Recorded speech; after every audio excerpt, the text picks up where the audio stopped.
Bienvenue au château de Dampierre, château que j'ai acquis il y a 3 ans et demi.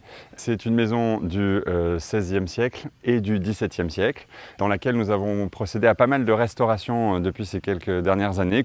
Et je suis très content aujourd'hui de pouvoir faire une vidéo qui sera consacrée à des avant-après pour voir un petit peu l'évolution qui se fait. Parce qu'en réalité, quand on fait les travaux au jour le jour, on ne voit pas trop, c'est comme les enfants, on ne les voit pas trop grandir. Et de temps en temps, ça fait du bien de pouvoir prendre un peu de recul et voir vraiment le travail qui a été effectué et pouvoir apprécier.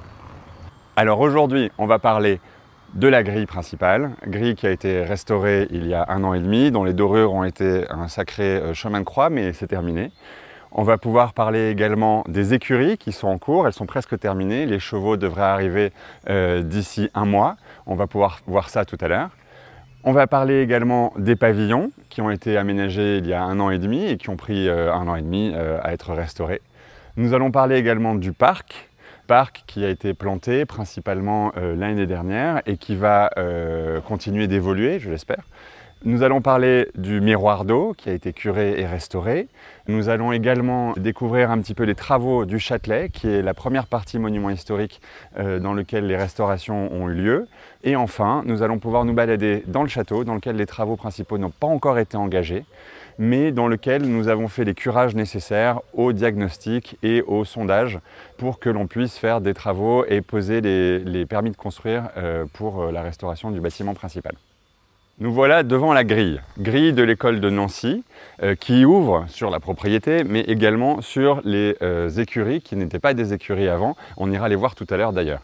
Et c'est assez intéressant parce que c'était une maison qu'on a transformée.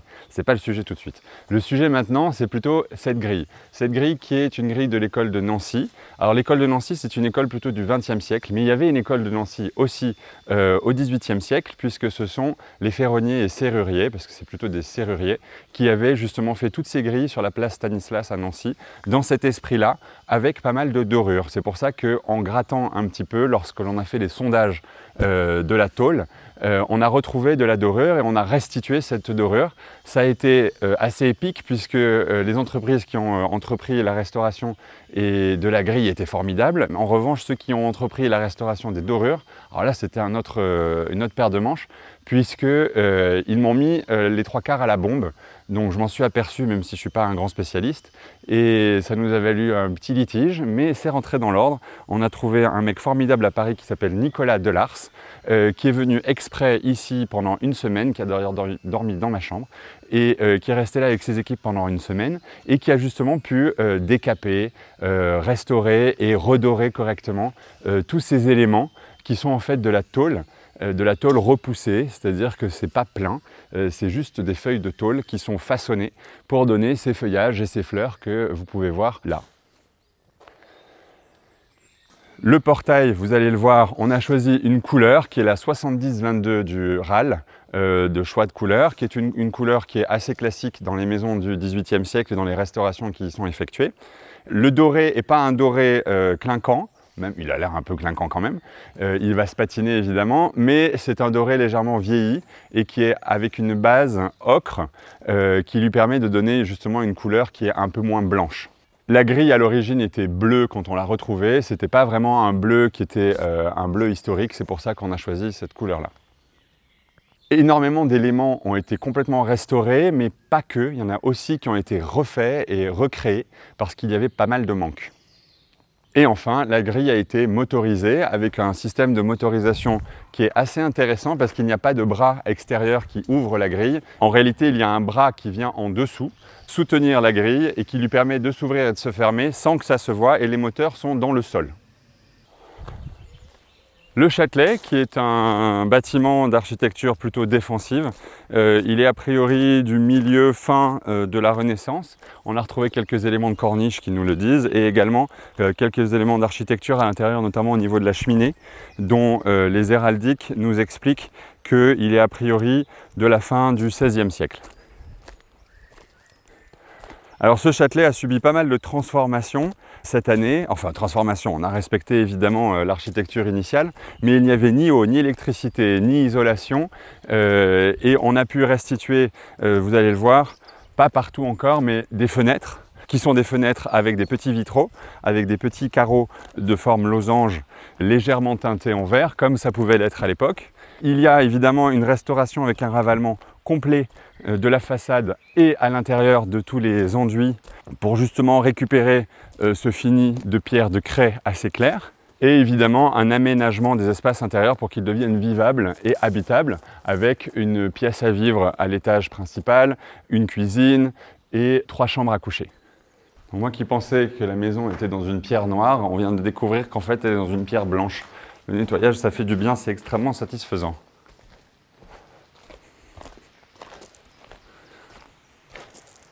Cette zone qui est la tourelle d'entrée du Châtelet, il y a pas mal de changements de pierres qui ont été faits. On le voit ici, les pierres sont fraîchement taillées. Ça, ce sont les pierres qui ont été nettoyées. On va les laisser comme ça. Il y a un jointement qui doit être réalisé. Et on peut accéder à la cage d'escalier par laquelle on accède aux différents étages. C'est le seul accès pour les différents étages. On a enlevé les contreforts de marche qui étaient en bois parce que la partie creusée effrayait beaucoup les précédents propriétaires. Moi, ça m'effraie moins. Peut-être parce que je suis plus jeune, mais j'ai moins peur de me casser la figure. Et je trouve ça assez charmant justement d'avoir des marches creusées par les siècles. Donc on va pouvoir remonter. On a dû garder, j'étais plutôt content de les garder, pas tous, remarquez, mais tous les graffitis qui ont été gravés dans la pierre. Mais on a enlevé ce badigeon rouge qui donnait un aspect un peu agressif, je trouve. On va récupérer justement, après avoir mis un badigeon de couleur assez claire, la couleur originelle de la pierre. Donc dans cette pièce principalement, on va pouvoir surtout remarquer les différences d'enduits. Il y avait un enduit ocre qui était pas mal, mais les monuments historiques préféraient quand même récupérer une couleur de pierre qui était la pierre originale.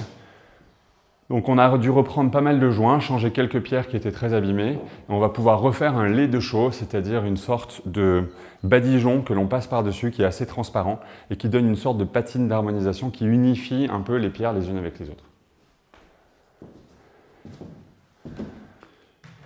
Ici, c'est une pièce qui était sans doute les anciennes toilettes, donc les latrines, sur lesquelles on a pu restaurer et restituer les anciennes latrines avec le trou pour s'asseoir. Là, cette cheminée n'a pas vraiment été modifiée, elle a surtout été nettoyée. En revanche, celle du dessus qui était très abîmée et étayée, là, il y a eu pas mal de travaux, on va pouvoir voir ça tout de suite. Hervé et Robert, peut-être en couple, je ne sais pas. Et on voit un petit peu moins, mais on les voit quand même, tous ces petits graffitis gravés sur la pierre. Il y en a 2 que j'ai enlevés. Il y avait un I Love Hitler que je me suis permis d'enlever, et il y en avait un autre qui n'était pas terrible non plus. Mais globalement, on a quand même essayé de garder un peu tout le reste. Et nous arrivons donc dans la future chambre principale, qui sera ma chambre en attendant qu'on délocalise dans le château principal. Ici, il y a eu pas mal de travaux. En fait, le manteau de la cheminée était pourri, avait été changé et n'était pas du tout adapté. Donc la cheminée s'effondrait et il y a eu tout un système d'étaiement qui avait été positionné à droite et à gauche de la cheminée, qui a pu être enlevé justement parce que tout le manteau a pu être fait avec toute cette géométrie des pierres qui permettent à la cheminée de se tenir toute seule. Et sur la photo, vous pouvez voir également qu'il n'y avait pas ce corbeau et que nous avons restitué en recréant ce corbeau qui vient d'être tout sculpté. C'est pas mal, hein, ils sont fortiches les gars. Après, c'est de la pierre de craie, donc c'est quand même plus facile à sculpter. C'est une pierre assez tendre, c'est pas du granit non plus. Et là, on arrive donc sur ces petites fenêtres qui sont en chêne. J'ai pu avoir 2 couleurs différentes, c'est-à-dire l'extérieur vert, qui est une sorte de vert amande qui pouvait être tout à fait classique au XVIIIe siècle, et un intérieur qui sera un peu huilé comme ça, en gardant la couleur du chêne. Et ces petits vitraux, en fait, on a du double vitrage, c'est quand même le grand luxe. Donc on a un vitrage intérieur qui est lisse et un vitrage extérieur qui est avec le petit vitrail et les cloisonnements en plomb. Ils disent qu'ils vont finir ça dans un mois, moi j'y crois pas du tout. Hein. On arrive dans les combles. Les combles, ça a été un choix. Il y avait cette charpente qui est vraiment très belle, enfin, en tout cas je l'adore, qui était ouverte et on pouvait voir tout le petit voligeage sur lequel étaient accrochées les ardoises. Et on a décidé de l'isoler puisqu'il va être habité.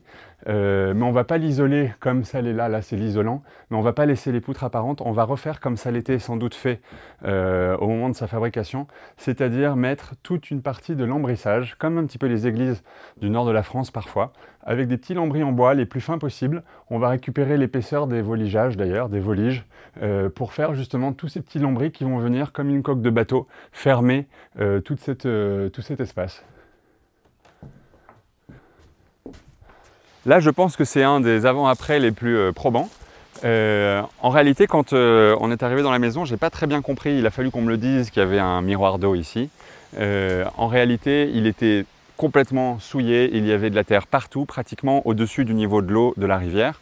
Par conséquent, en arrivant, on voyait le cheminement de la rivière qui allait se jeter dans la chute d'eau, mais on ne voyait absolument pas le dessin du miroir d'eau, d'autant que les murs étaient complètement effondrés tout autour. Donc on a pu restaurer tous les murs, c'est classé monument historique, hein.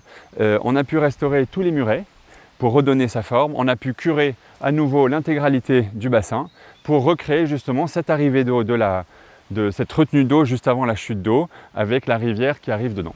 Et là maintenant, l'effet est quand même assez dingue puisqu'il y a à nouveau un effet de miroir d'eau, puisque quand on se positionne de l'autre côté, on voit le château se refléter dans l'eau et on vient juste de le nettoyer d'ailleurs, donc on le voit quand même pas mal.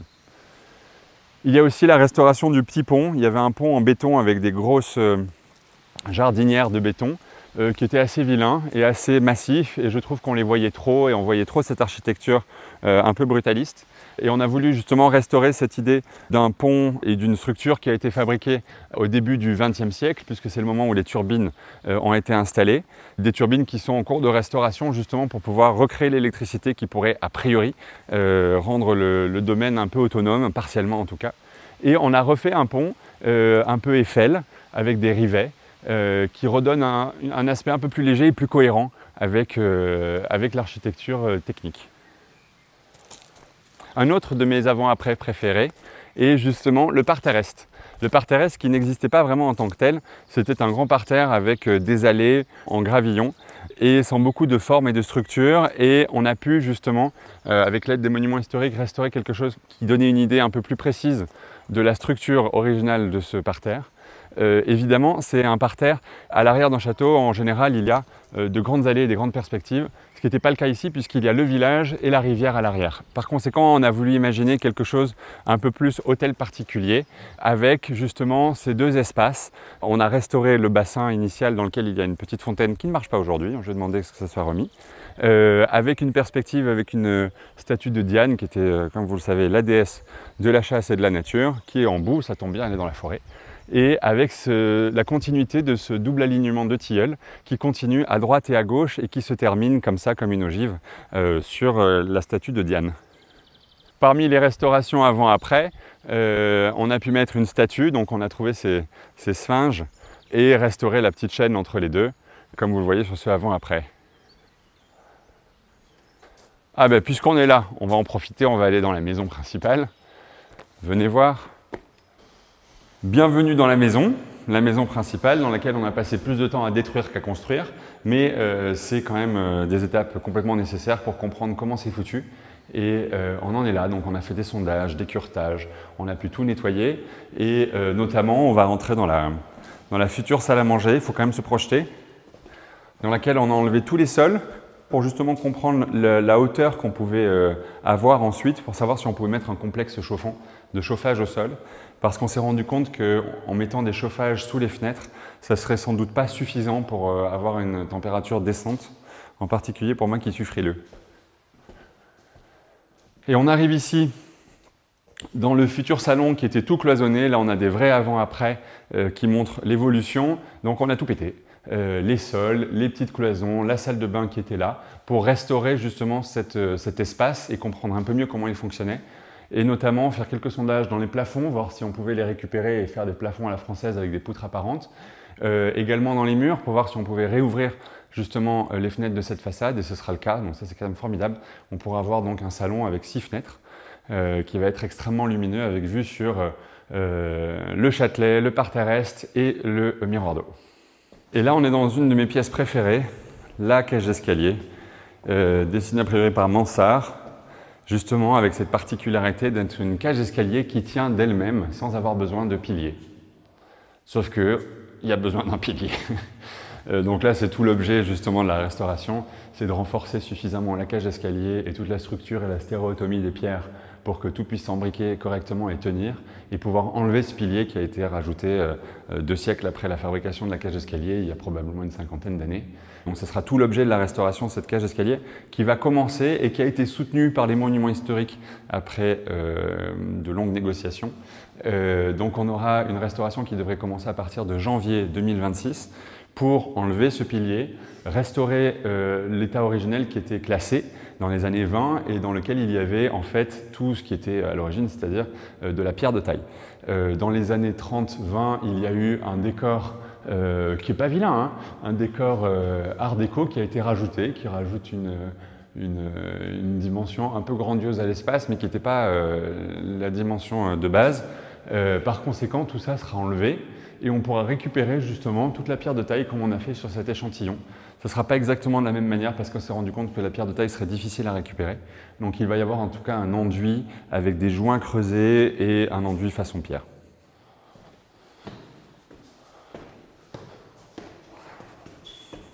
Là, c'est une des pièces les plus détruites de la maison. C'est-à-dire qu'on a pu enlever toutes les circulations qui n'avaient vraiment pas de sens. Il y avait des couloirs qui tournaient en rond et on a voulu réorganiser justement la circulation de la maison sur la façade est avec un couloir qui va d'un bout à l'autre du bâtiment, qui a quand même beaucoup plus de sens et qui sera recouvert de la même pierre que le vestibule et que la cage d'escalier et qui va pouvoir justement desservir toutes les pièces de cet étage. On est au premier étage, ce sera principalement l'étage des chambres principales. Et en fait, ces curages sont vraiment nécessaires parce que ça nous permet justement de voir dans quel état est la maison et de comment est-ce qu'elle est construite, parce qu'il y a eu quand même beaucoup de remaniements, vous imaginez, en pratiquement 3 ou 4 siècles. Il y a eu beaucoup de remaniements qui ne sont pas tous très heureux et faits dans les normes. En tout cas, ce n'est pas toujours très compatible avec la santé du bâtiment et des pierres. Donc c'était vraiment très important de pouvoir justement nettoyer un petit peu tout, voir comment c'était foutu, voir ce qu'on allait pouvoir garder et voir ce qu'on va devoir changer. Et on a fait d'ailleurs beaucoup de découvertes, plutôt mauvaises, d'ailleurs c'est souvent le cas, avec pas mal de poutres qu'on va devoir changer. Donc on a un bureau d'études techniques, un BET, spécialisé en structure, qui travaille en ce moment sur le renforcement des planchers pour que ça puisse supporter un lit et ma belle-mère. Et maintenant, de la zone la moins restaurée, on va aller vers la zone la plus restaurée, qui est la zone habitée, les 2 petits pavillons dans lesquels je reste quand je viens ici. Bienvenue dans les pavillons, qui sont les zones les plus habitées, d'ailleurs les uniques habitées, qui ont été complètement restaurées, même plus que restaurées, créées, parce qu'en réalité, il n'y avait pas vraiment d'habitation ici. Enfin, il y en a eu une dans ce pavillon, mais pas vraiment dans l'autre, avec une grande pièce à vivre, enfin grande, ça fait 35 ou 40 mètres carrés, un salon, une petite salle à manger pour 6 personnes et une cuisine. Et à l'étage, 2 chambres, une salle de bain, et au sous-sol, une grande chambre avec une autre salle de bain. Donc là, ça fait un sacré avant-après, puisqu'il y avait 4 pièces dans cette pièce. Il n'y avait pas d'ouverture sur le jardin de l'arrière, donc on a pu remettre des fenêtres. Et il y a ici la cuisine, de style un peu cottage anglais, avec Jean-Paul qui prépare du poulet.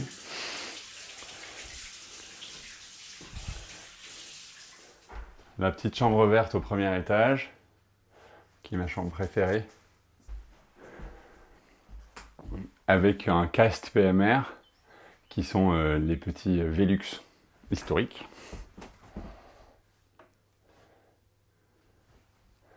Il y a à cet étage une petite salle de bain aussi. Une petite salle de bain qui n'existait pas, c'était un grenier, avec une baignoire, et les tapisseries et les papiers peints de Sloan, qui font des tissus, ce sont des éditeurs anglais. Et là, la chambre rose, qui, comme son nom l'indique, est rose, avec l'organisation exactement similaire en réplique de la verte, avec le lit au même endroit, ce qui était beaucoup plus pratique pour l'organisation et les travaux, pour faire les placards notamment. Et une autre partie du jardin dont je ne suis pas peu fier, c'est ce petit jardin de curé qui a été imaginé par Dan Cuivers et moi-même. Donc là, c'est une restitution d'un jardin qui était sans doute ici et qu'on a pu justement refaire en réimaginant les formes initiales. Là, c'est l'autre pavillon, le pavillon jumeau, qui a été restauré exactement dans le même esprit, avec un nettoyage de toutes les pierres. Les 2 bacs à oranger de chez Saint-Allemand, qu'il fait magnifiquement bien. Et j'ai fait une petite étude de marché, c'est encore ce qu'on trouve de mieux, avec des lauriers. Et à l'intérieur, un jardin d'hiver. Suivez-moi, on va regarder ça. Et nous sommes maintenant dans le jardin d'hiver, avec tout un treillage façon 18e siècle qui recouvre les murs, avec justement cette coupole qui n'existait pas et qu'on a pu créer, qui fait un espace en 3 parties. Les plantes qui poussent sur les murs, ces tons un peu bleus et verts, et cette petite cheminée qui n'est pas vraiment fonctionnelle à vrai dire, mais c'est un endroit très agréable pour passer des dîners, et j'ai pu installer quelques petits livres et une collection de vases Malicorne, et des petits livres aussi pour bouquiner. Ah, voilà, un livre de Timothy Corrigan, que j'ai choisi pas seulement parce que les couleurs matchaient parfaitement l'endroit, mais aussi parce qu'il y avait pas mal de choses intéressantes à voir à l'intérieur. Et cette fontaine qui était dans le château, qui était dans le vestibule principal, qui est une fontaine en plâtre. Et ça, c'est en partie marbre qui est intéressant. Ça, c'est une partie plâtre qui l'est un peu moins, mais c'en est du reste pas moins décoratif. Donc on l'a restaurée et on l'a recyclée, et elle est ici dans le jardin d'hiver, et je trouve qu'elle va très bien ici. À présent, on ressort du domaine initial, et on arrive dans la partie qui est nouvelle, qui est la partie dans laquelle nous avons installé des écuries. Écuries qui n'étaient pas ici initialement, qui étaient en réalité à l'intérieur du domaine, juste à côté du château, sur le parterre qui est actuellement le parterre nord, qui est le parterre qui accueillait justement tous les communs, basse-cour, étables, écuries, qui a été détruit au début du XXe siècle, probablement fin du XIXe siècle, qui nous a permis d'avoir un parterre paysager qui était quand même assez agréable et de dégager un peu la maison. Et malheureusement aujourd'hui, il n'y avait plus d'écurie ni de communs. Ce qui est assez agréable parce qu'il n'y a pas des kilomètres de toiture à entretenir, mais en même temps, dans une maison de cette taille, on a quand même besoin d'endroits pour faire du stockage, pour stocker le matériel agricole, les tondeuses, et pour pouvoir ranger les trucs qu'on n'a pas envie qu'on voit tout le temps. Donc on a pu, avec l'accord des monuments historiques, avoir l'autorisation de construire une maison, un bâtiment, pendant d'un bâtiment qui était déjà existant. Donc on a pu faire sa sœur jumelle. Donc on a ici une maison qui était une maison probablement directoire de la fin du XVIIIe siècle, début du XIXe probablement, a été transformée en maison, non plus en maison d'habitation, mais en écurie. On va voir ça tout à l'heure, et vous allez voir des avant-après qui sont assez probants. La transformation de la maison est assez intéressante. On a l'impression, enfin en tout cas c'est mon avis, qu'elle a toujours été là. La même chose pour le bâtiment en face qui est strictement identique. On a pu refaire même des corniches à l'identique en pierre, et vous allez pouvoir constater à l'intérieur que les différents étages ont été enlevés pour justement pouvoir faire une grande pièce qui va pouvoir accueillir des chevaux. Ce qui est assez particulier et assez frappant quand on arrive, c'est justement que cette maison qui était isolée a pu être intégrée dans une organisation qui rend la symétrie, parce qu'en réalité, au tout début, quand la maison a été construite, comme toujours, il y a une grande allée qui va d'ouest en est et qui permet justement de marquer la symétrie sur des kilomètres. Là, évidemment, les terrains ont été vendus au cours des derniers siècles, et il y a des maisons d'habitation et des champs. Donc l'allée principale qui permettait d'accéder à la maison, qui devait faire plusieurs kilomètres, a été évidemment coupée. Donc c'est quelque chose qu'on a voulu rendre au-delà de la grille principale de l'entrée. On a voulu recréer justement une idée de cette allée, et ça c'est assez probant. Et quand on arrive, eh bien, on voit justement cette symétrie et cet axe qui est restitué. Et autour de cet axe, c'est 2 bâtiments qui l'encadrent, avec derrière la carrière. Donc on voit bien sur ces photos avant-après les évolutions, la construction de ce nouveau bâtiment, les modifications des façades, les restaurations du bâtiment, la création d'une carrière et la restitution de cet axe initial qui n'est pas exactement de la même manière qu'au XVIIIe siècle, mais qui donne un peu une idée des axes principaux de cette maison.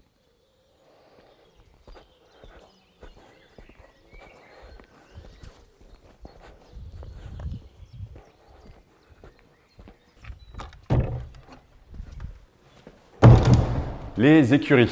Donc là, nous sommes dans les écuries et on voit que ces bâtiments ont été transformés. On a transformé la charpente justement pour libérer cet espace parce qu'à l'origine, il y avait des plafonds à 2,50 m du sol. Donc ça a pu être enlevé. On a modifié la charpente pour justement pouvoir supporter tout ça. Et vous pouvez voir sur les photos avant-après justement la création de cet espace complet, l'installation d'un sol en pavé d'écurie, qui sont des gros pavés de grès, l'installation de ces façades en bois façon écurie du 18e modifiée au 19e, avec cette circulation devant les boxes et assez d'espace pour pouvoir ouvrir les portes, sortir les chevaux et les amener dans les espaces de préparation. Suivez-moi, on va aller dans la sellerie. Ici, nous sommes dans la sellerie, l'endroit où on range le matériel et les cuirs. Donc, il faut un endroit sec, propre et pas humide. Donc, il y aura un petit système de chauffage pour l'hiver, justement pour que les cuirs puissent être entretenus et conservés dans de bonnes conditions. Il y a tous les rangements nécessaires, il y a des porte-selles, il y a des porte-filets et des porte-licoles, mais également quelques placards planqués dans les boiseries qui permettront justement de ranger les tapis avec un système de séchage et petite surprise, une petite cuisine ici qui permettra justement de nettoyer les bottes ou les mors, c'est-à-dire les morceaux de métal qui vont dans la bouche du cheval, c'est quand même de la torture quand on y pense, qui permettent de diriger les chevaux et qui sont souvent souillés par la bave des chevaux et qu'on doit nettoyer à l'eau claire. Et maintenant, nous passons dans la zone qui est un peu le spa des chevaux. Venez voir. Comment ça se passe? Eh bien, on est dans une zone mouillée, c'est-à-dire une zone où il va y avoir une douche avec des évacuations d'eau. C'était une zone qui n'existait pas avant. On a pu agrandir le trou dans la façade pour justement avoir un accès extérieur. On a rajouté ces 2 barres de métal avec ces jolis pommeaux de pines de pin en laiton ancien, mais également je suis fou de cet évier, qui est un magnifique évier qui a été fourni par The Marble Dog. Vous pouvez le suivre sur Instagram.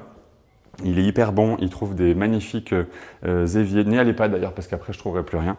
Celui-là est un évier, en plus j'y tiens parce que c'est un évier en marbre des Pyrénées. C'est un marbre rouge des Pyrénées et je suis de Perpignan. Et à Perpignan, le sol des trottoirs est recouvert de ce marbre-là. Donc on pourra attracher son cheval ici et il sera là pendant qu'on pourra lui faire des gratouillis et le brosser et le nettoyer. Et il aura cette vue sur ce petit jardin, le petit jardin des écuries qu'on vient juste de planter, avec une fontaine qui est inspirée de celle de Brécy, du château de Brécy, qui a un magnifique jardin. Et j'avais vu cette fontaine qui était très belle et en photo on a pu réussir à faire une modélisation. Et un tailleur de pierre a réussi à restituer ça. Alors elle est un peu neuve là, mais je pense qu'avec un peu de patine, ça sera pas mal. Et là, on voit vraiment un avant-après assez conforme à ce que j'imaginais, si ce n'est que tout ça va être taillé, mais comme on vient de les planter, on ne peut pas encore le tailler tout de suite, on verra ça pour l'hiver prochain, pour avoir des tailles un peu plus rectilignes. Voilà, la petite vidéo avant-après est terminée. J'espère que ça vous a plu et que vous avez pu apprécier tous les changements au cours de ces 3 dernières années. On a pu restaurer pas mal de choses. La seule chose qui va dans l'autre sens, c'est mes cheveux. Je commence à blanchir. J'espère qu'on se revoit dans quelques années. On refera une vidéo comme ça et on pourra voir un peu l'évolution peut-être du château à ce moment-là. À bientôt!